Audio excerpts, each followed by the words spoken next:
2차 판례 강의 1회차입니다.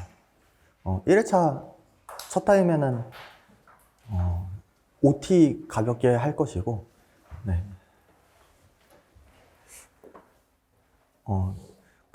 제 소개는 이 정도로 가름하겠습니다. 한 10년 차 변리사고, 그 다음에 특허 강의를 하고 있어요. 그 다음에 카톡방 안내해 드립니다. 네.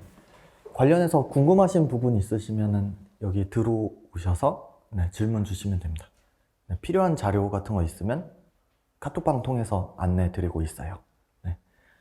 준특허 검색한 후에 판례 강의 톡방 입장하시면 되고, 비번은 7777입니다.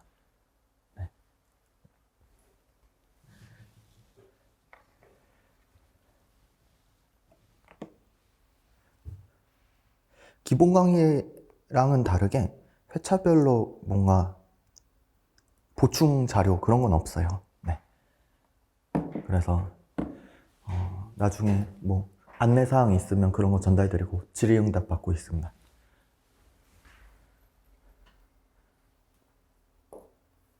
네. 특징은 맞춤형인데, 우리가 1차에서는 판례 결론만 알면 되고 2차에서는 판례 논리 구조까지 알아야 돼요. 네, 그래서 판례가 의미하는 게 뭔지, 판례가 의미하는 게 뭔지, 그 다음에 왜 이런 판례가 나왔는지, 그 배경, 그 다음에 이거는 사실 판례에서 법리 공부를 할 때 필요한 부분이고요. 우리가 수험적으로 이제 판례를 접근한다 하면은 사실관계도 알고 있으면 좋아요. 사실관계는 필수적으로 알고 있어야 되는 건 아닌데, 알고 있으면 좋아요. 그런 거예요. 공부를 하루에 15시간씩 하는 게 필수는 아닌데, 그렇게 하면 좋잖아요. 네, 그런 거예요. 판례도 사실관계를 알고 있어야 하는 건 아닌데, 알고 있으면 좋아요. 왜냐면 판례 문제가 많이 나오거든요. 네.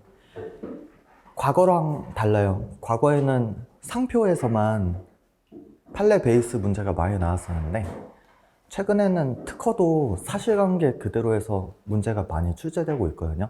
그래서 50회 중반, 여러분들 시험 아마 시작하기 전부터 최근 판례 같은 경우에, 또는 최근 판례가 아니더라도 리딩 케이스 같은 경우에 판례 사실관계 그대로 해서 문제들이 많이 나가고 있었어요. 그래서 판례를 이제 상표만 열심히 공부해야 되냐? 네, 그것도 맞는데 특허도 열심히 공부하면 굉장히 좋다. 네. 그래서 이제 우리는 기득이잖아요. 동차가 아니라. 그래서 중요 판례 같은 경우에 사실관계를 많이 배워둘 거예요. 그 다음에 이거는 이제 제 강의를 처음 들으시는 분들이 있다면은 이제 여러분들이 합격할 차례다. 네, 여러분들의 차례다 라는 거예요. 그래서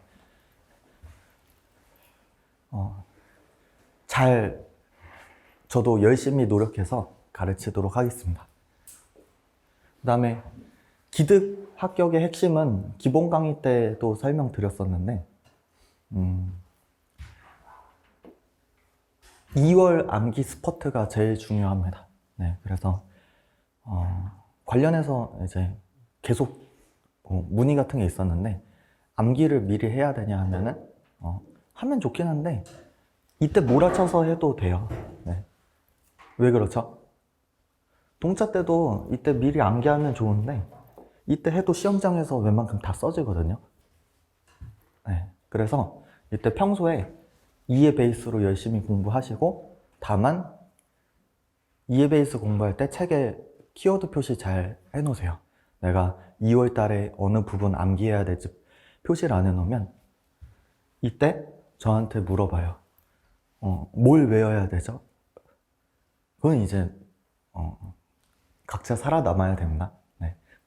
그때 물어보셔도 되고, 네. 아무튼 2월에 암기 스퍼트 열심히 하시고, 이제 판례 강의 범위 내에서 이제 오리엔테이션을 하면은 우리 특허는 통설이에요. 네, 다수설 통설. 네. 상표랑 민소랑 달라요. 상표는 기본서파, 판례집파가 좀 나눠져 있어요. 그 다음에 민소는 기본서파, 사례집파가 좀 나눠져 있어요. 근데 특허는 아직 그런 거 없어요. 오로지 기본서파가 이제 합격자 거의 99% 될 거예요. 그래서 기본서로 잘 정리를 하시는 게 좋고요. 그래서 제 거 기본서를 여기서 뭐 설명드릴 건 아닌데 판례들 중에서 그래도 좀 중요한 사실관계다, 뭐 중요한 사건이다 싶으면 기본서 각주에 웬만하면 다 요약 정리를 해두려고 했어요. 그래서 판례 강의를 나중에 듣고 난 다음에 기본서를 보시면은 밑에 하단에 뭐 사건 요약이라든지 그런 게 있거든요. 그거를 기본서를 통해서 보시는 게 좋을 수도 있어요. 그래서 모든 판례가 다 기본서에 다 요약이 되어 있진 않아요. 하지만 그래도 제가 뭐 중요하다 생각하는 것들은 한 7, 80%다 기본서에 요약을 해놨어요. 여러분들이 옮겨 적는 것보다 제가 적어 놓는 게 조금 더 정확하고 간결하고 그럴 거라 생각해서 정리를 해둔 건데, 근데 여러분들 그걸 보더라도 암기를 하라 이 말은 아니에요. 기본서에 뭐 판례 밑에 참고 각조에 요약이 있으면 그거는 이제 여러분들이 위에 법리를 봤을 때 사실관계 중 포인트 같은 거를 좀 인지를 하고 있으면 좋아요. 그래서 뭐 예를 들어서 명확성 요건인데 뭐 난용성 해석 판례가 있었다. 그래서 그걸 보정 후를 기준으로 판단해서 명확성 요건이 충족된다고 봤다. 그런 핵심 포인트들이 있거든요. 그런데 살짝만 밑줄 그어놓고 그걸 인위적으로 암기할 필요는 없어요. 그래서 여러분들이 만약에 실제 시험장에서 난용성이라는 표현이 나오면 이거는 명확성 요건 관련해서 보정 후로 판단하면 되는구나. 그렇게 그 정도. 그래서 여러분들이 공부하다가 판례집에서 아무튼 여러분들이 교재 관련 페이지가 다 쓰여져 있거든요. 링크가 돼 있어요. 그래서 거기 가서 보시다가 만약 거기에 요약이 없다 하면은 자기가 추가하고 싶으면 추가를 하셔도 돼요. 네. 판례집으로 보셔도 되고, 근데 저는 웬만하면 기본서에 작게 이렇게 옮겨 적는 거를 권장을 드리고는 있어요. 그 이유는 뭐냐면 마지막 회독할 때 기본서에 있어야 빠른 회독이 가능하기 때문에. 네. 다만 단점도 있어요. 그거를 옮겨 적게 되면 회독 속도가 느려질 수 있어요. 그래서 제가 말한 대로 만약에 자기가 제대로 시험을 준비하고 싶다 하면은 2월 달에 책을 한 권을 저는 기본서 더 사는 걸 추천드려요. 그래서 그때 자기가 키워드를 지금 시즌에 보던 책에는 연필로 대충 해놓은 다음에 거기서 그때 암기해야 될 부분이 있으면 밑줄을 잘 긋는 거예요. 이쁜 책을 만드는 거죠. 거기에는 필기 같은 거 하지 마세요. 새로운 책에는. 자기가 오로지 답안에 현출할 거 아니면은 밑줄을 긋지 않는다. 그리고 이렇게 그 책으로 평소에 해독을 하는 거예요. 되게 키워드에만 밑줄이 가져 있죠. 목차랑 키워드, 판례, 법조문만 밑줄이 가져 있을 거예요. 그걸로 해독을 하다가 나중에 생각이 잘 안 나는 게 있다 하면은 여기 필기 열심히 하던 백과사전 책을 참고용으로 보는 거예요. 그게 생각보다 좀 효율적입니다. 그래서 책을 2개 사는 게 가격적으로는 좀 그렇지만 여러분들이 다른 데 쓰는 것보다는 이런 데 쓰는 게 조금 더 효율적일 수 있어요. 이거는 민특상 공통입니다. 왜냐면 민특상 전부 다 책에 필기를 하게 되면 나중에 회독 속도가 안 나기 때문에 암기할 부분만 밑줄이 그어져 있는 책이 있으면 굉장히 좋습니다. 네. 그리고 제가 말하는 거는 다 합격자들이 유용했다라고 하는 부분들 위주로만 설명을 드리는 거예요. 네. 왜냐면 그래야지 빨리 붙잖아요. 우리는 공동의 이익이 있어요. 저도 여러분들이 빠르게 많이 붙어야 좋고, 네. 그렇잖아요. 여러분들 제가 다 떨어뜨리려고 하면은 그리고 저도 망하잖아요. 네. 안 되는 거예요, 그런 건. 네. 여기까지 설명드릴게요. 기본서 중심으로 공부를 해야 된다. 네. 그 다음에 강의마다 채점평 뭐 몇 개 이렇게 안내를 드리는데, 판례에 대해서 좀 채점평이 상세히 나왔던 회차가 있어요.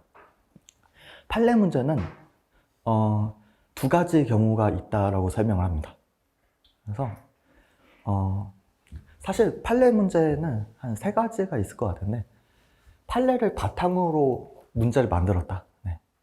2차 시험 문제를 판례를 바탕으로 판례를 그대로 출제했다라는 얘기예요. 그 다음에 실제 사례와 다르게 변형하는 부분이 존재할 수 있다. 이거는 그 사실관계 보고 우리가 결론을 판례 결과랑 다르게 갈지 동일하게 갈지 이걸 판단해야 돼요. 그래서 이런 변경에도 불구하고 결론이 동일하게 유지될지 여부는 그 판례의 의미를 알고 있어야지만 우리가 결론을 올바르게 내릴 수 있어요. 그 다음에 세 번째 유형은 뭐냐면 여러 가지 케이스를 종합하는 경우예요. 그래서 설문 1번에서 이제 뭐 심결의 결론을 예측하시오 이렇게 나왔어요. 근데 심결의 결론이라면 뭐 인용심결, 각하심결, 기각심결 뭐 여러 가지 있을 수 있는데, 적부 관련해서는 실시권자의 청구인 적격, 본안 관련해서는 뭐 진보성 뭐 판례 뭐 이런 식으로 해서 여러 가지 케이스 종합해서 내는 경우도 있어요. 근데 이거는 사실 판례 그대로의 연장선이기도 하죠. 근데 여러 판례를 종합하는 과정에서 판례 일부를 변경해서 이제 종합 합칠 수도 있죠. 네, 그러니까 이거는 그냥 하이브리드 형태다. 네, 그래서 우리는 이 두 가지 문제를 잘 풀어야 됩니다. 이걸 잘 풀면은 종합해서 푸는 거는 배점에 맞게 그냥 조합만 하면 돼요. 네, 그래서 첫 번째 이 문제를 잘 풀려면 첫 번째로 시간 세이브. 판례 사실관계를 모르고 있으면 시험장에서 그거 읽다가 지칩니다. 그리고 분석에 실수할 수도 있어요. 그러니까 판례 사실관계를 어느 정도 알고 있으면 굉장히 유용한 거고, 그 다음에 이건 사실관계 알고 있으면 유리한 거고, 이거는 법리의 이해도가 좀 필요합니다.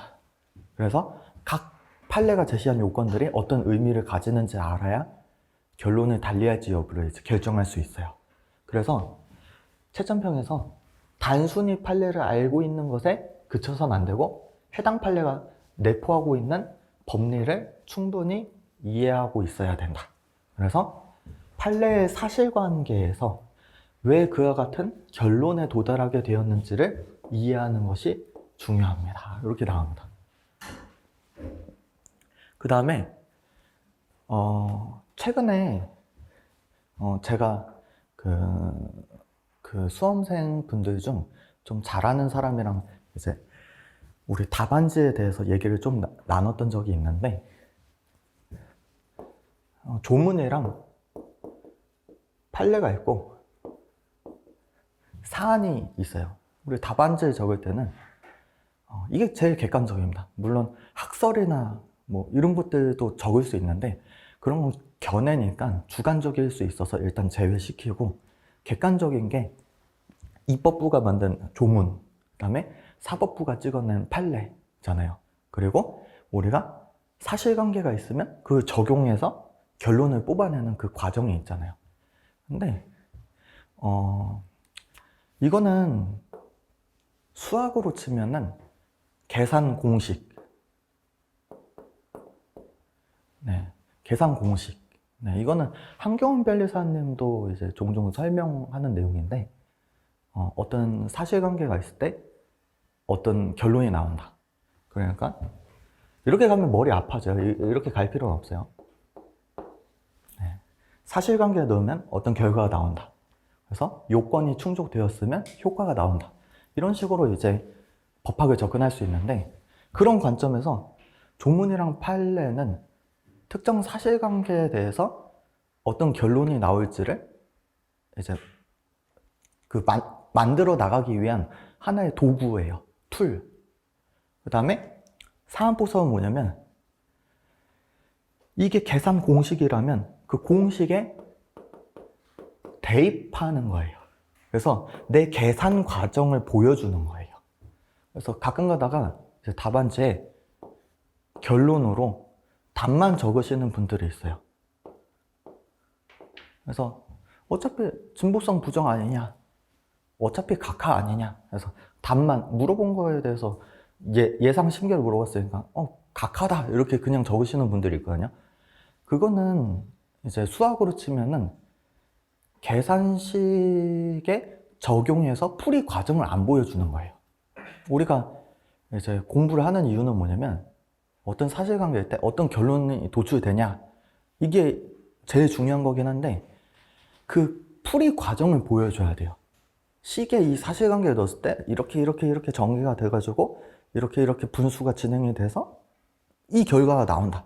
그걸 보여주는 게 이제 사안포섭 부분이란 말이에요. 그렇다면 이제 답안을 작성할 때 쓸데없는 계산 공식을 적으면 안 돼요. 사안 해결할 때 필요한 공식만 적어야 돼요. 그래서 조문만으로 곧바로 결론이 나온다 하면 판례 없이 곧바로 이제 답안 작성이 가능한 거고, 조문이 추상적이어서 이제 경우에 따라 이제 법리가 나눠지면 그 필요한 법리를 선택한 다음에 이제 사안포섭을 해줘야 돼요. 그래서 우리가 사안 해결에 필요하지 않은 일반론은 적을 필요 없다. 왜? 내가 사안포섭할 때 계산 공식으로 활용하지도 않는데 그걸 뭐하러 적냐 이거죠. 그래서 우리는 항상 계산 공식은 필요한 것만 적는다. 그게 원칙이다. 내가 활용할 거. 그 다음에 그걸 이제 대입해서 풀어주는 과정을 보여야 된다. 사안포섭. 결론을 꼭 적어야 되겠죠. 그거 답이니까. 네, 그래서 수학 문제랑 똑같다. 이렇게 생각하시면 되겠고요. 그럼 학설은 뭐냐 하면은, 학설은 이런 상황일 때 계산 공식이 여러 개가 나오는 거예요. 사람들마다 공식이 다를 수 있어요. 특정 상황인데 어떤 사람은 이 계산 공식을 적용해야 된다. 다른 사람은 다른 계산 공식 적용해. 그러면 검토는 뭐죠? 내가 그것들 중에 어떤 하나의 계산 공식이 타당하다. 난 이걸로 풀 거다. 이걸 보여주는 거죠. 그래서 문제풀이 관점으로 들어가면은 이 정도 생각해 볼 수 있겠다. 그래서 이 판례는 이제 2차 시험은 1차 시험과 달리 사안을 해결해 나가는 과정이 중요합니다. 이 말은 뭐냐면 사안포섭이 중요하다라는 얘기입니다. 그래서 사안포섭을 하려면 제일 좋은 게 뭐냐면 판례가 한 거랑 제일 비슷하게 흉내내는 게 좋아요. 네, 판례를 단순히 암기하는 게 아니라 이해하고 있어야 좋은 답안을 작성할 수 있습니다. 아무튼 채점자분이 너무 암기만 하는 사람들이 많은 것 같아서 좀 안타까움에 이런 채점평을 작성한 것 같아요. 그래서 그렇구나 생각하시면 되겠고, 이거는 OT니까 아무튼 이런 관점이 있을 수 있다라는 걸 설명드립니다. 그리고 이렇게만 설명하면 또 이제 사람들이 이제 또 오해할 수도 있으니까, 내가 필요하지 않은 계산 공식을 답안에 적을 때도 있어요. 그건 뭐죠?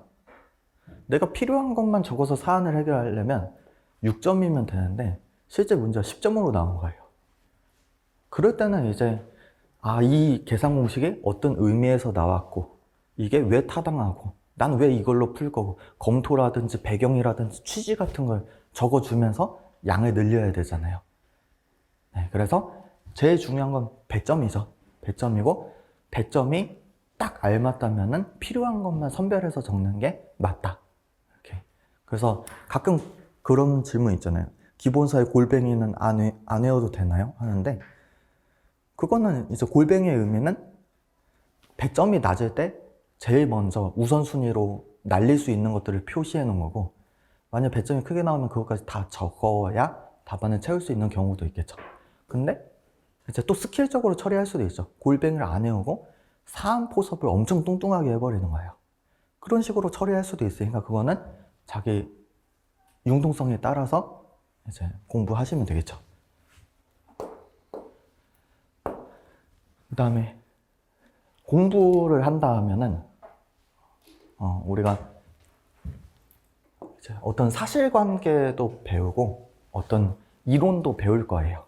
근데 학자들이 하는 건 뭐냐 하면은 학자들은 보통 탑다운 방식을 많이 활용해요.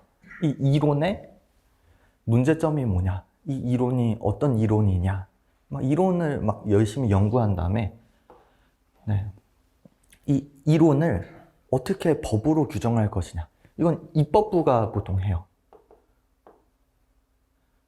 그래서 학자들이 특허 제도라는 걸 연구를 열심히 하잖아요.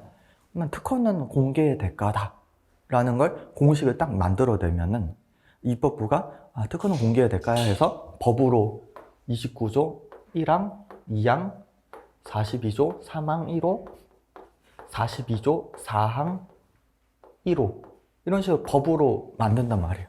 그러면 우리는 이걸 암기하죠.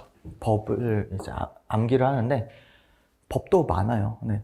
특허법에서 232개 조문이 있는데 모두 많이 활용되는 건 아니지만 법도 많고, 근데 이제 입법부 말고 사법부가 있죠. 사법부는 특정 사실관계가 걸렸을 때 어떤 조문을 선택해서 어떤 효과를 줄지 이걸 결정하는 거예요. 그래서 사법부는 보통 이론에 관심은 있지만 관심이 많지 않을 수도 있어요. 그래서 보통 대법원은 특정 이론에 대해 관심이 엄청 많을 거예요.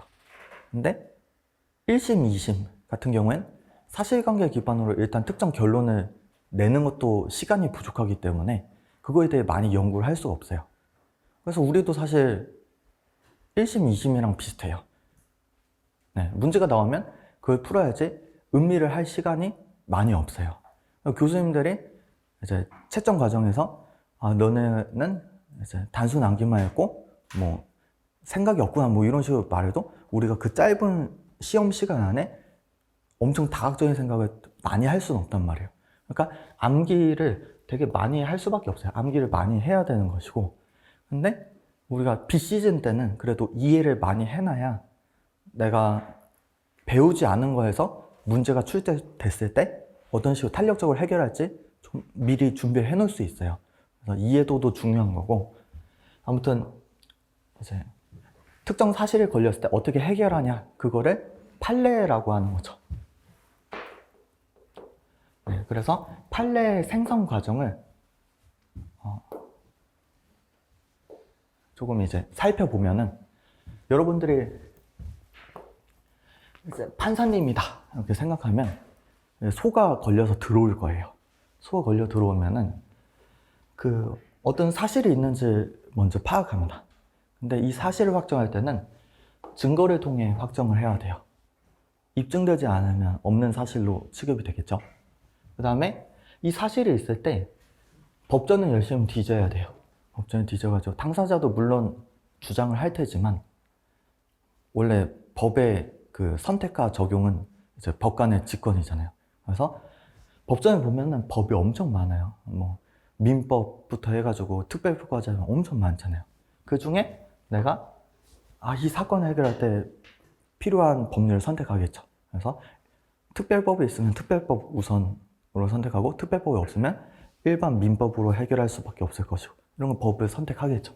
그 다음에 이걸 해석합니다. 법률을. 그러니까 법전을 보면은 어떤 문구가 있잖아요. 예를 들어 29조 1항에 이제 뭐 공지라는 개념이 있어요. 그러면 그건 불특정 다수인이 인식할 수 있는 상태다. 이런 식으로 해석을 하죠.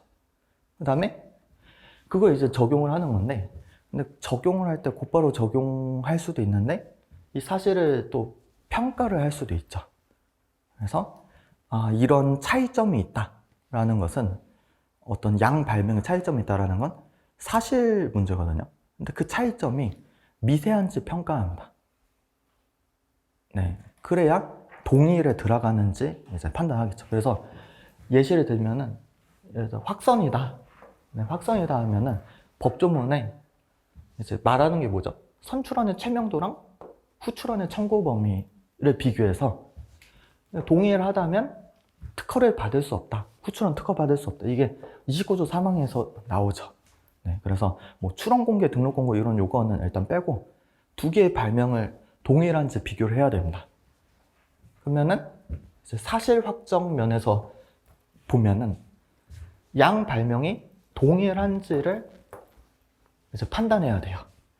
그거는 이제 양 발명의 차이점을 파악을 하는 것이고, 법률을 해석한다면 이 동일의 의미를 해석해야 돼요. 그래서 법률을 해석한다. 동일은 완전한 동일뿐만 아니라 양 발명 차이가 미세한 경우도 포함된다. 네, 이게 해석이죠. 그래서 이걸 이제 미세한 경우를 이제 실적 동일, 완전 똑같은 완전한 동일, 뭐 이렇게 표현할 수 있겠죠. 그 다음에 내가 차이점이 있다면 그 차이가 미세한지 법적으로 평가를 하는 거예요. 어떻게 평가하죠? 미세한 차이인지. 구체적인 판단 방법은 구성이 동일한가에 의하되 효과도 참작한다. 예를 들어서 주지간용 기술의 부가삭제 변경으로서 새로운 효과의 발생이 없는 정도다.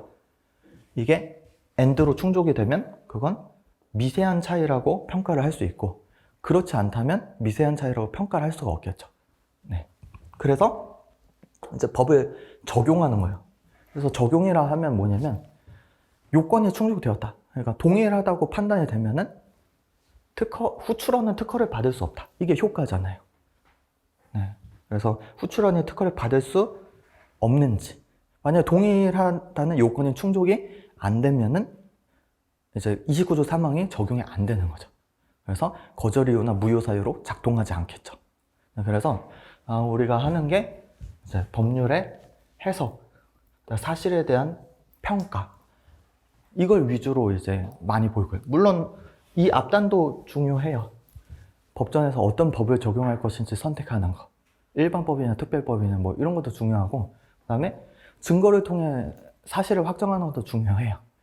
근데 이거는 보통 판사님들은 실제 사건이 걸리면 많이 하는데, 수험생들은 어차피 이건 안 해요. 왜냐면 우리는 특허법이 선택이 돼 있어요. 네, 특허법으로 선택이 돼 있고, 문제에서 사실이 제시가 되면은 증거를 통해 확정이 돼 있다고 전제를 하고 풀잖아요, 일반적으로. 그러니까 이 뒷단이 중요한 거예요. 그래서 우리가 판례를 읽을 때 저 부분들을 위주로 많이 공부를 해야 되겠다, 이렇게 생각하시면 되겠죠. 그래서 이제 판례의 구조를 설명드릴 거예요. 판례 강의 첫 시간이니까. 판례의 의미가 뭐죠? 네. 이거는 약자죠. 네. 판결례에서 판결이 나오는 어떤 예다라는 거고, 이거를 좀 더 풀었으면은 사안의 해결례라고 볼 수 있어요. 그래서 특정 사건이 없으면 판결이 안 나와요. 사건이 있어, 분쟁이 있어야지만 이제 무슨 이제 소가 제기돼서 판결이 나올 거 아니에요. 그래서 그걸 해결을 하는 거예요. 그래서 원고가 주장하는 이제 뭐 실체법상 권리를 뭐 인정할 수 있는지 없는지, 그거를 실현시켜야 되는지 말아야 되는지, 그런 걸 결정하는 게 이제 사안을 해결하는 거죠. 사안 해결인데, 그리고 이제 조금 더 디테일하게 들어가면 판례는 두 가지 종류가 있다고 말을 해요. 그래서 선례라는 게 있고 재판례라는 게 있어요. 그래서 선례는 뭐냐면 법률적 판시를 말하고, 재판례는 사안의 해결 부분을 말해요. 그래서 우리가 판례를 나중에 보다 보면 제가 법률적 판시는 다 음영 처리를 해놨어요. 그래서 어떤 법조문이 나오고 그 법을 막 해석합니다. 그게 이제 법률적인 이제 판시예요. 그걸 이제 선례라고 부를 수 있는 거고, 재판례는 뭐냐면 사안포섭 부분이에요. 근데 가끔 가다가 이제 사안포섭 부분은 판례가 아니다 이렇게 말하시는 분들이 있는데, 그거는 아예 개념이 없는 거예요. 그렇잖아요. 네. 그래서 사실 교수님들이 법리 분석도 많이 하는데, 사실관계 분석해가지고 이 사실관계 할 때 이 결론이 만약 재판례 사안포섭 부분을 검토해서 판례 당부를 이제 비판하는 경우도 많죠. 특히 상표 같은 경우는 더 많죠. 네. 그래서 사실 특허랑 상표랑 차이가, 특허는 법리 쪽이 조금 더 우리가 중요하게 학습이 되고, 상표는 법리도 법리지만 상표는 생각보다 법리가 그렇게 많지는 않아요. 사실 재판례 쪽을 조금 더 분석해서 이제 답안을 잘 나타내냐, 이게 조금 더 중요한 거죠. 그래서 우리가 판례 공부하는 게 법리 공부뿐만 아니라 사안 포섭 부분도 하는 거죠. 판결서라는 게 있어요. 판결문이라고도 하고, 그거는 이제 사법 작용 중 하나죠. 우리 입법부가 법이 있을 때 그거를 해석 적용하는 그 문서예요. 문서고, 이게 왜 존재하냐면 사건의 해결을 위해서. 그 다음에 판결서에는 여러분들 민소에서 대부분 배웠죠. 당사자 대리인, 주문, 이유 이런 것 등으로 구성이 돼 있어요. 그래서 주문은 인용이냐 기각이냐 각하냐 이거고, 그 다음에 이유는 사건의 경위, 당사자 주장, 법률적 판시, 사안의 해결, 엄청 많은 내용이 쓰여져 있어요. 그래서 보통 주문은 사실 심플하잖아요. 그 청구 취지 인용하냐 아니면 배척해서 기각이나 각하하냐 하는데, 거기에 이르는 모든 사정이 다 이유에 쓰여져 있단 말이에요. 그래서 우리는 판례 공부를 한다면 이유를 보는 걸 말해요. 왜냐면 주문을 봐서는 뭐 특별히 알 수 있는 정보가 없어요. 인용이냐 기각이기 때문에. 그래서 이유를 잘 봐야 되는 거고, 이유에는 사실 사건 경위 당사자 주장이 있는데, 이거는 대법원에서는 판시가 될 때도 있고 안 될 때도 있어요. 근데 원심에서는 판시가 이게 상세히 돼요. 왜 그렇죠? 원심은 사실심이기 때문에 이 내용이 엄청 많아요. 근데 거기서 문제가 많이 출제가 돼요. 그게 문제의 사실관계로 나오는 거예요. 뭐 사건 경위다 하면 뭐 출원을 했다, 뭘 베꼈다, 뭐 어떻게 했다, 무효심판 청구했다, 권리범위한 심판 청구했다, 뭐 이런 내용이고, 당사자 주장은 이제 그래서 뭐 미세한 차이라 주장한다, 균등이라 주장한다, 이용이라 주장한다, 이런 게 이제 문제에 다 제시가 되잖아요. 이제 그러니까 주문이 중요한 게 아니라 이유가 중요한 거죠. 이유가 중요한 거고, 그 다음에 우리가 답안을 작성한다면 이 두 가지가 중요합니다. 왜냐면 이거는 문제지에 나와요. 문제지에 나오는 거고, 우리가 답안을 작성할 때는 법률적 판시랑 사안의 해결 이거죠. 그래서 법률적 판시는 법조문, 그 다음에 이제 그거 해석 내용을 이제 적어주는 거고, 그 다음에 사안 해결은 우리가 그 공식에 대입을 하는 거죠. 법리라는 공식이 있으면 거기에 이제 사실관계를 대입을 해줍니다. 그러면 법의 적용 여부가 나와요. 29조 3항에 적용하겠다, 적용 못한다, 이런 게 나오잖아요. 그래서 이걸 잘 써줘야 되는 거고, 그 다음에 법률적 판시를 조금 더 해설하면은 법령의 해석 적용에 관한 의견이라고 해요. 그래서 사법부가 이 법조문이 있을 때 해석 적용하는데, 그거에 대해서 사법부의 하나의 견해예요. 그 절대적 진리냐 하면은 그건 아니고 수험상 진리일 확률이 높죠. 왜냐면 법리라는 건 앞으로 새로운 사건이나 법리 발전에 따라 계속 변동이 있을 수 있잖아요. 법이 바뀔 수도 있는 거고. 그러니까 법리는 절대적인 게 아니라 사법부의 하나의 의견인데 수험상으로는 일단 그게 최대한 정답이라고 생각을 하고 문제를 푸는 것이다. 그런 관점도 가져야 되는 거고, 우리가 여기서 두 가지 용어가 또 나와요. 판결 요지라는 용어가 나오고 판시사항이라는 용어가 나와요. 그래서 여러분들 이제 가끔 공부하다 보면 이런 걸 봤을 텐데, 판결 요지 하면은 이제 엄청 길어요. 뭐뭐뭐뭐뭐 한 사례라고 쓰여져 있는 것들을 가끔 보신 적이 있을 거예요. 그게 판결 요지예요. 판시사항은 뭐냐면 뭐뭐인지 여부, 뭐뭐인지 여부에서 적극, 소극, 제한적 적극, 뭐 이런 거 적혀 있는 거 보신 적 있잖아요. 그건 판례가 아니에요, 사실. 이거는 판례가 아닙니다. 여러분들 오히려 거꾸로 알고 있어요. 이건 판례가 아니에요. 이거는 법원에서 행정 업무를 담당하시는 분들이 계세요. 그분들도 법을 나름 잘 하실 테지만 그거는 판결문이 아닙니다. 이거는 사법행정이라고 하는데 판례가 나오잖아요. 그러면 전문가들은 판례를 분석해요. 그래서 여러분들은 이제 판례를 분석해서 교수님들도 판례를 연구하고 그럼 이거 판결서를 이제 공부하는 거예요. 근데 일반인들은 판례를 다 보는 게 어려울 수 있어요. 그래서 애기들 있잖아요. 애기들은 이제 사법행정의 하나의 서비스거든요. 판결문은 이제 거기 이제 행정 서비스 직원이 요약을 해주죠. 그러면은 이 요약 부분에는 이 원문이 다 날라가 있는 경우도 생각보다 많아요. 그래서 이거를 그러니까 정확한 부분도 있는데 이게 가끔 가다가 이제 일반인을 위한 거니까 막 중간에 사실관계 날라가고 법리도 오해해서 제공되고 하면서 깨지는 경우가 되게 많아요. 그래서 이거를 볼 필요가 없어요, 사실. 빠르게 보려면은 이걸 보면 되는데 어차피 요 판결 요지 판시사항은 이 법률적 판시의 그대로 내용이에요. 그래서 예를 들어서 33조 1항의 본문에서 뭐 발명자의 의미 이런 식으로 나가 있으면은 그 발명자란 이제 2조 1호의 발명 행위를 한 사람을 말하므로 이제 기술적 사상의 창작에 실질적으로 기여해야 한다. 뭐 이런 내용들이 법률적 판시에 있단 말이에요. 근데 그게 판결 요지나 판시 사항으로 보면은 문장이 깨져 있는 경우도 많아요.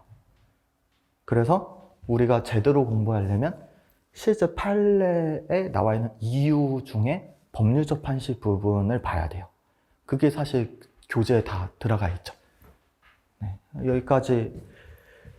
네, 아무튼 판결 요지 판시 사항도 보면은 이제 간결하긴 한데 간결한 만큼 정확성이 100% 담보는 안 되는 부분이다. 우리는 그래서 판례집에는 아무튼 판결문에 원문이 들어가 있어요.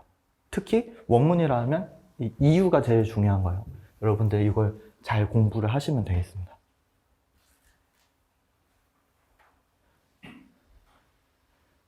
그리고 아무튼 동차랑 기득이랑 차이는 이 부분을 어느 정도 알고 있냐예요. 이 부분을 알고 있어야 여러분들이 문제 읽는 시간이 엄청 단축이 돼요. 네. 그래서 가끔 가다가 30점짜리 문제, 20점짜리 문제 몇 분 만에 풀죠 해서 막 뭐 10분, 8분, 뭐 12분, 8분, 뭐 12분, 6분 막 이렇게 막 사람들에게 막 얘기를 하잖아요. 자기만의 그 기준으로. 근데 기득 이상 중에 문제 풀이 시간이 엄청 짧은 사람들 있거든요. 근데 그게 모든 문제에서 다 짧은 게 아니라 판례 베이스 문제 나왔을 땐 거기서 시간 세이브를 하는 게 되게 중요합니다. 그게 사실 판례의 기본적인 내용을 알고 있으면 시간 세이브가 엄청 되는 거예요. 그리고 결론을 고민할 필요도 없잖아요. 왜냐면 결론도 알고 있고 그 다음에 뭘 적어야 하는지 고민할 필요도 없어요. 왜 그러죠? 이미 판례 법리가 뭐가 나왔는지 다 알고 있으니까 답안 작성 시간이 빨라집니다. 그래서 요거를 잘 하시면 좋다 말씀드리고요. 그 다음에 이거는 판례의 생성 과정을 좀 보여드리는 거예요. 판례가 사안을 해결하는 게 중요하거든요. 그래서 사안의 해결이 없는 판례는 없어요. 근데 법률적 판시가 없는 판례가 존재합니다. 네. 이게 뭐냐면은 판사님들도 바빠요. 일이 많다 보니까. 근데 사건은 해결을 해야 되잖아요. 소가 걸린 이상 해결을 해줘야 돼요. 그러니까 사안의 해결 부분이 없는 경우는 없겠죠. 다 있어요. 근데 여러분들도 이제 일상생활을 하다 보면은 이럴 때 배가 아프니까 집에 가야 된다, 안 가야 된다. 그 구체적 타당하게 해결을 하는데 배가 아픈 것의 의미를 정립하고 상황별로 유형화해서 이제 일반 법리를 막 생성하진 않잖아요. 배가 아플 때 어떻게 해야 되는지 공식 만들어서 쓰는 사람 없잖아요. 그러니까 바쁘면은 우린 현생을 살아가니까 법리를 만들 수가 없어요. 근데 판사님들도 마찬가지예요. 사건을 해결할 때 초반에는 법리 판시를 안 하는 경우가 있어요. 사건만 해결하고 비슷한 사건이 많이 걸리잖아요. 그러면 사건이 축적되어 있으니까 이제 좀 판사님들 일반화를 좀 할 줄 아는 거예요. 그러면 그때부터 이제 법리가 나가는 경우도 있어요. 이게 일반적입니다. 네. 이걸 말씀드리는 거고, 두 번째로 가끔 가다가 이제 요 법리만 공부하면 되는 거 아니에요? 이런 친구들이 있는데, 여기서만 시험 문제가 나오는 게 아닙니다. 여기서 시험 문제가 70% 나간다 하면 여기서 또 30% 이런 식으로 나가요. 그래서 우리가 1차 때는 법리화 되지 않으면 출제가 보통 잘 안 됩니다. 네. 근데 2차에서는 법률적 판시가 없더라도 이 사실관계에서 어떻게 해결됐는지 그 부분이 시험 문제로 나가요. 대표적인 게 뭐죠? 대표적인 건 엄청 많은데, 아무튼 그 간접침해 관련 쟁점에서 뭐 그 실시권자한테 전용품을 공급한 케이스가 있어요. 간접침해냐? 실시권자한테 공급했는데 간접침해 아니다. 이게 법률적 판시가 있거든요.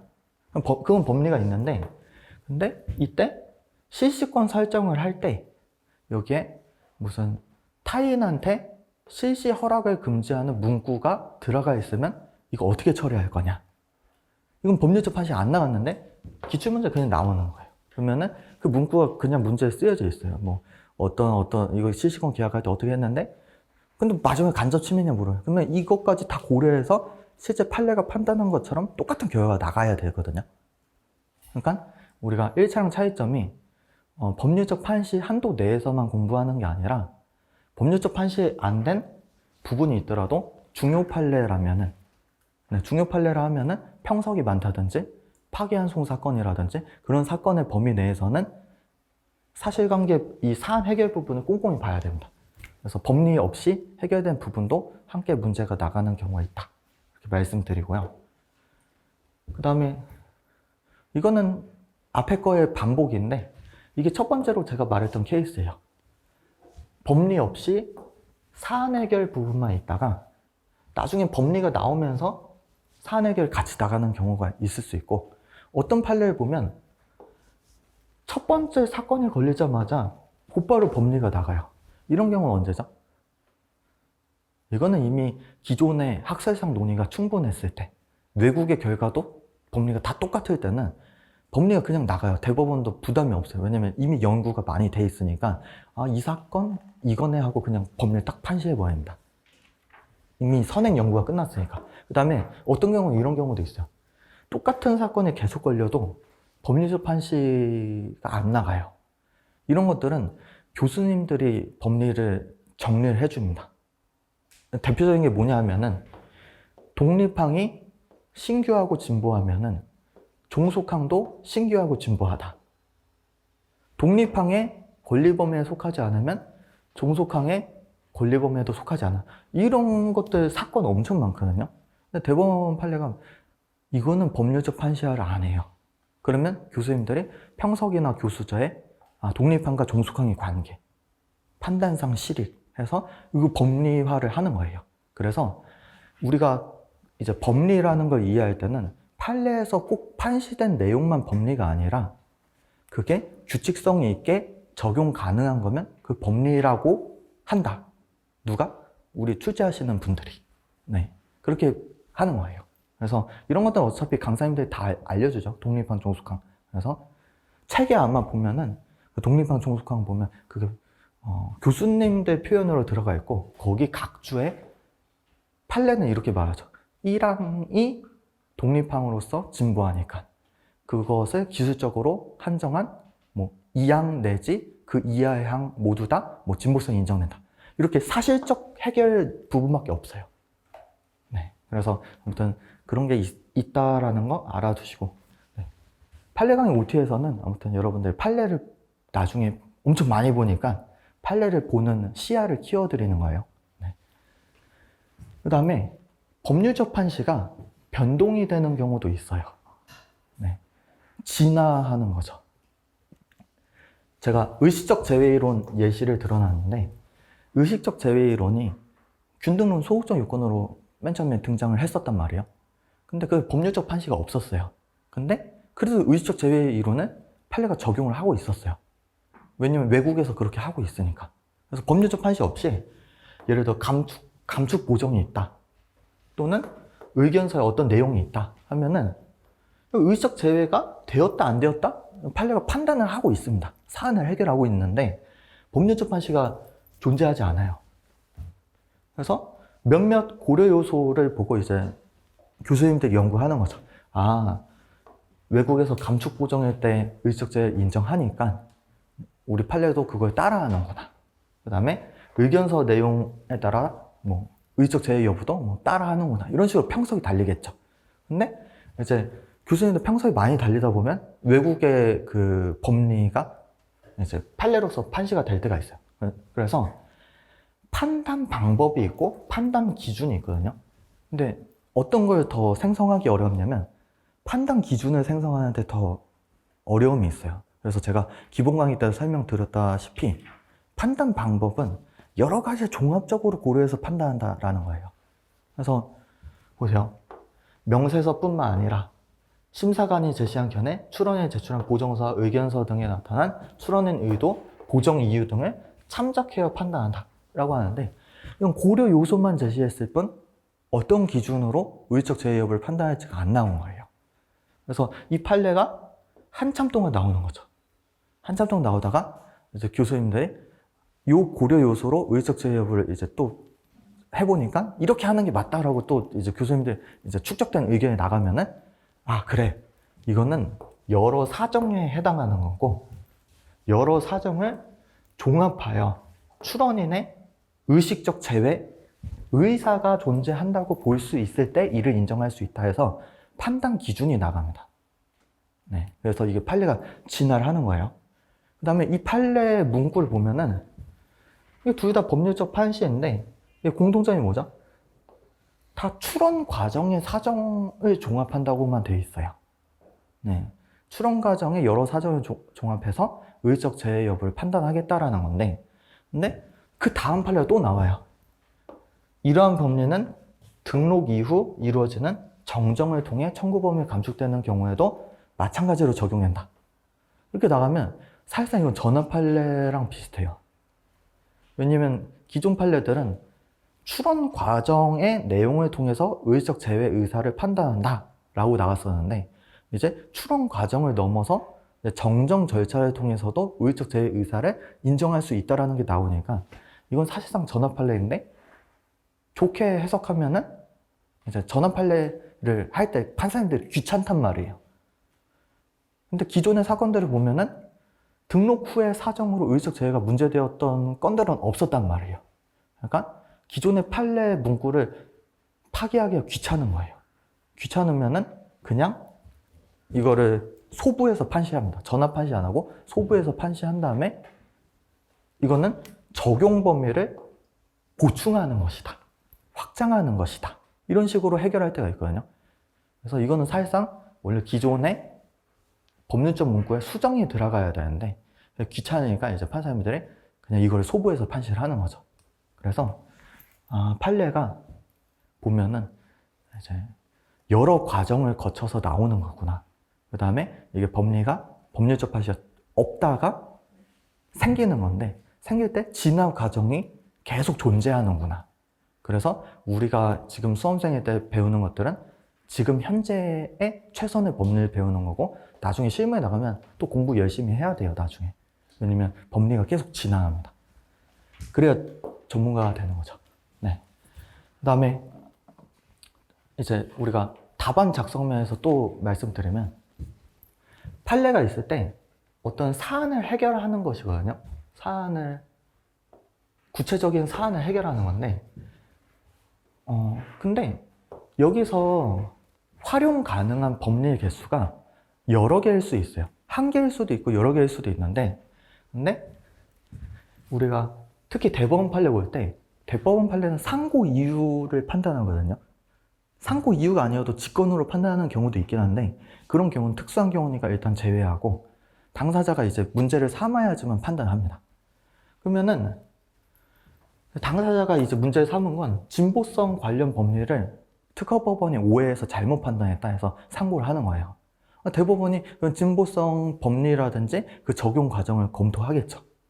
그래서 무슨 판례가 나와요. 나오는데 그 판례가 판시한 법리만이 오로지 해당 사안 해결을 위해 적용되는 유일한 법리가 아니에요.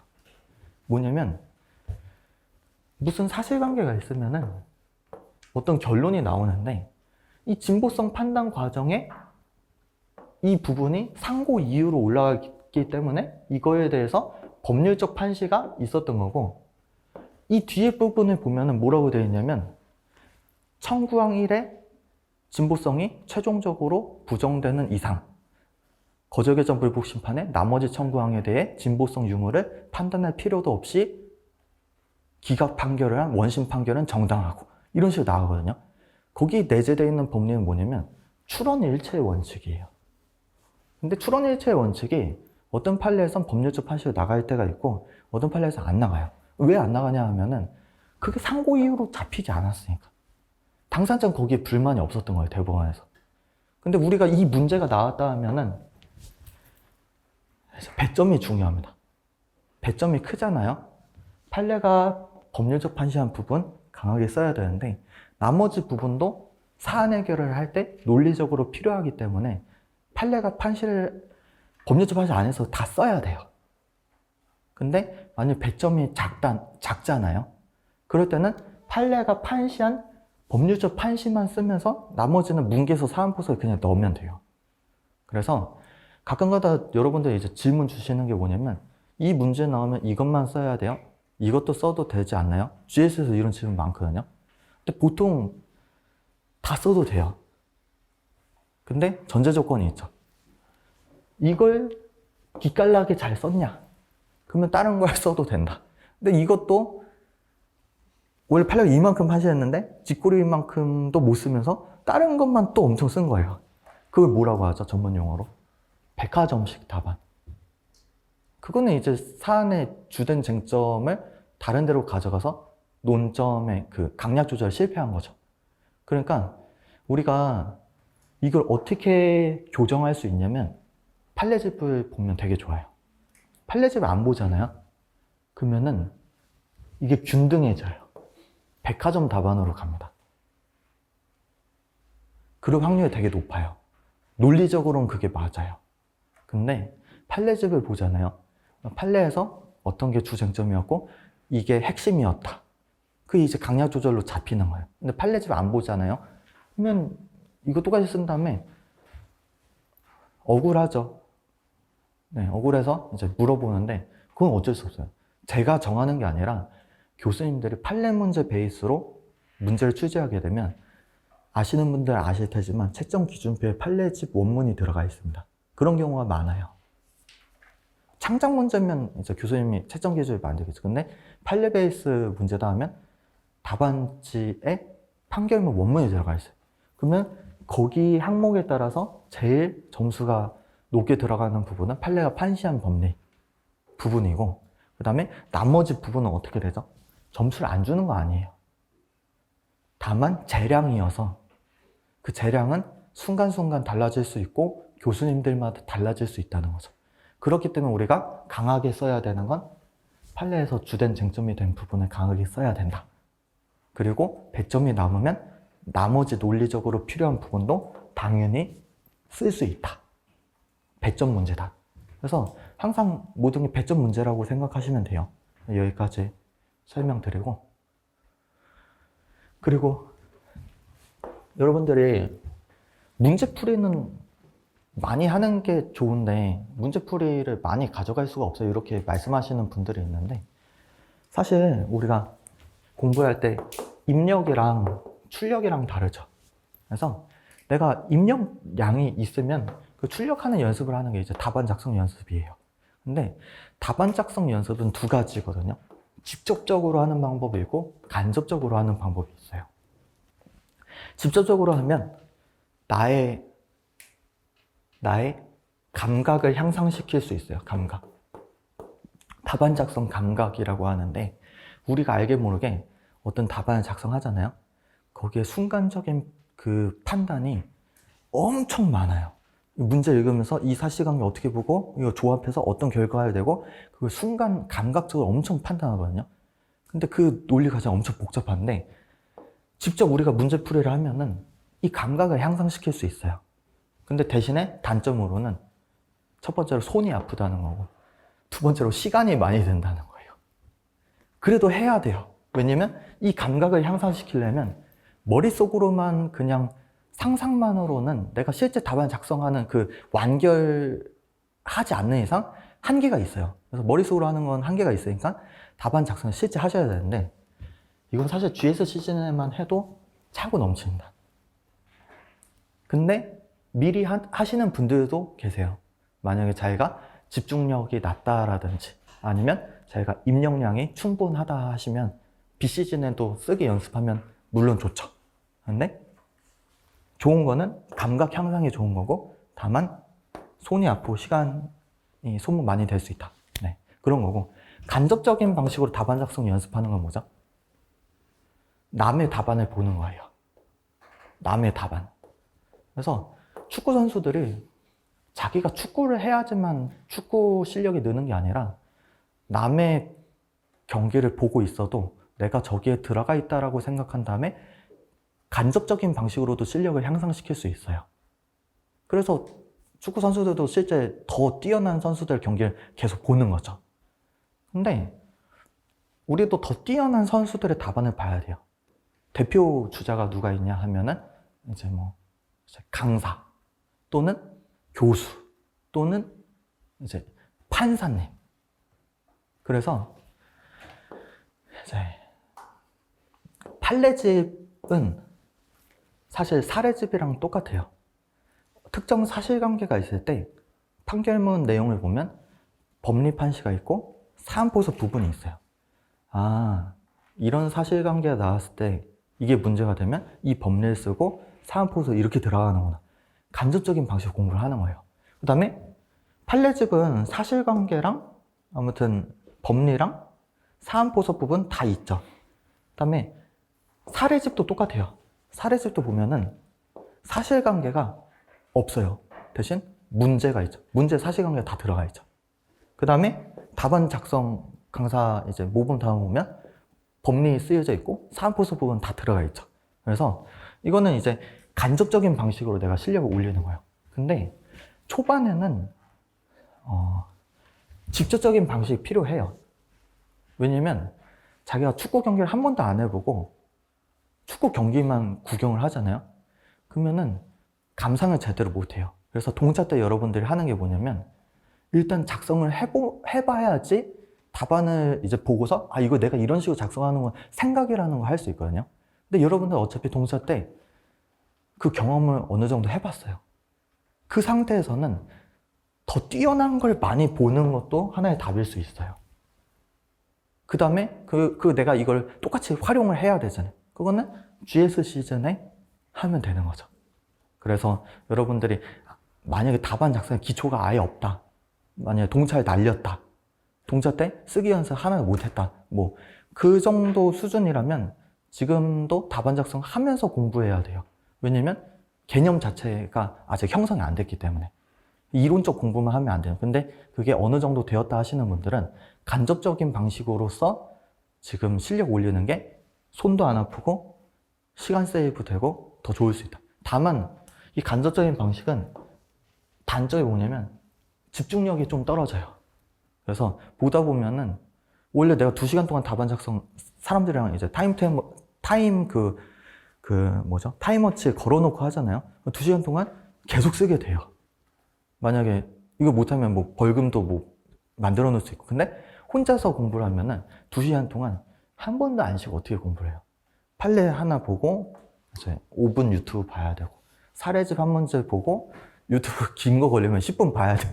이렇게 된단 말이에요. 그래서 이 간접적인 방식은 자기 통제가 좀 어려움이 있을 수 있다. 그 다음에 두 번째로 눈으로 공부하는 게 되기 때문에 자기 암기 여부의 확인이 정밀하게 되지 않아요. 눈으로만 보면은 그렇지 하거든요. 근데 이거는 그래도 극복이 가능해요. 왜냐면 암기라는 것은 어차피 표시만 잘 해놓잖아요. 2월 달에 눈으로 싹 발라버리면은 그때 암기 다 한 달 동안 올릴 수 있어요. 맥시멈까지. 그래서 이건 가능한데 집중력이 떨어지시는 분들은 자기가 너무 많이 논다면 차라리 강제적으로 쓰기 타임 갖는 게 좋죠. 네. 그래서 여기까지 설명드리고, 그래서 결국에 판례 하나하나가 다 사례 문제예요. 그래서 가끔 가다가 GS 많이 푸는 게 좋나요? 하는데, 자기가 감각 연습을 한다든지, 뭐 다른 사람들이, 다른 강사님들 어떻게 답안 작성하는지 궁금하시다 하면 봐도 되는데, 우리가 문제가 부족한 게 아니에요. 문제는 차고 넘칩니다. GS뿐만 아니라 판례지, 사례지까지 하면 사실 제일 효율 좋은 게 뭐죠? 이 세 개 중 제일 효율 좋은 거. 그거는 사실 답을 내릴 수가 없어요. 네. 네, 답을 내릴 수가 없는 게 기출문제가 뭐 나오냐예요. 시험에, 아니 실제 시험에 뭐가 나오냐. 실제 시험에 판례형 문제가 많이 나오잖아요. 당연히 그 판례 원문을 그냥 통으로 봤던 사람들이 되게 빨리빨리 풀 수 있겠죠. 그 다음에 실제 시험에 전통적인 문제만 나온 거예요. 조치 문제 나오고. 그러면은 판례집 본 게 의미가 없어질 수도 있어요. 그때는 이제 사례집 중심으로 기출에 러프한 문제 많이 푼 사람들이 도움이 되겠죠. 그러니까 우리가 균형점을 잡아야 되잖아요. 균형점은 뭐죠? 전통적으로 많이 나오는 거랑 최신 판례, 뭐 기존의 중요 판례. 그래서 그것만 낸다. 그게 GS예요. 그러니까 판례집이랑 사례집에는 사실 조금 더 양이 넓어요. 판례집에 220개 들어가 있거든요. 판례가. 근데 제가 별표 표시 그래서 해놨어요. 네. 이건 출제 가능성이 높다 하면은 별표 이제 3개, 4개, 5개 이렇게 주고, 그 다음에, 이거는 그냥 공부할 때는 보면은 속근육 향상. 네, 속근육 향상 이거 중요하죠.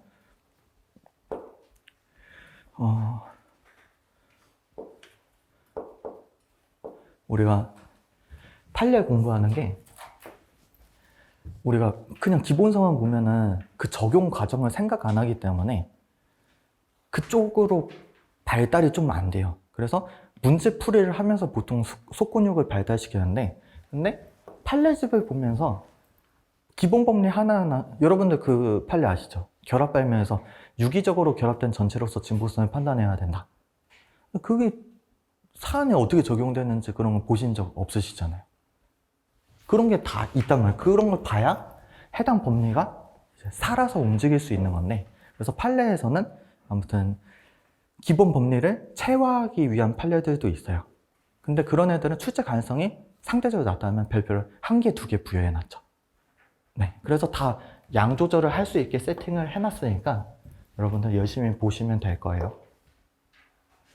그 다음에 마지막으로 이제 실수하면 안 되는 부분. 네. 판례를 그대로 출제했다 하면 판례 사실관계가 그대로 나왔다라는 것이거든요. 이때는 결과가 달라지면 안 돼요. 결과가 판례에서 X로 갔으면 나도 똑같이 시험장에서 X로 가야 돼요. 만약 내가 이때 결과를 Y로 갔다 하면 이건 100% 오답이에요. 사실관계가 똑같기 때문에. 근데 판례가 러프할 때가 있어요. 실제 판례 원문을 보면 사실관계가 A, B, C인데 실제 시험지를 보면은 C라는 사실관계가 없어요.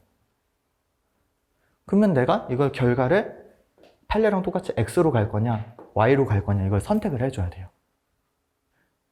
그러면은 어떻게 선택을 하냐면 원칙은 동일한 결과로 가는 게 맞아요. 원칙은. 왜 그렇죠?